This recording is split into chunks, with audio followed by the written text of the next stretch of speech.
At pasadahan natin ang mga balita sa Timog Katagalugan. 16 na most wanted persons arestado sa magkakahiwalay ng manhunt operations sa Quezon. Ang iba pang detalye ng balita, DJ Joey Boy. Pasok. GV Balita Express.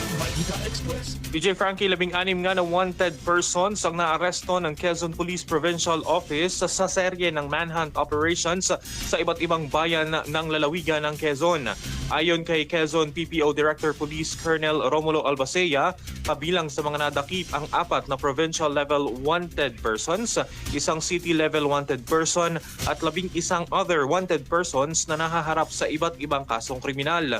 Kabilang sa mga ikinasang operasyon ang pagdakip sa mga akusado sa kasong homicide, rape, estafa, qualified theft, illegal possession of firearms and ammunition at paglabag sa Comprehensive Dangerous Drugs Act at iba pang batas.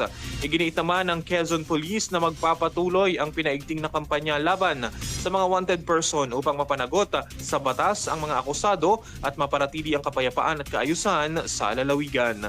Para sa GV Balita Express, ito si DJ Joey Boy sa GV 99.9, Your Good Vibes. At lalaki arestado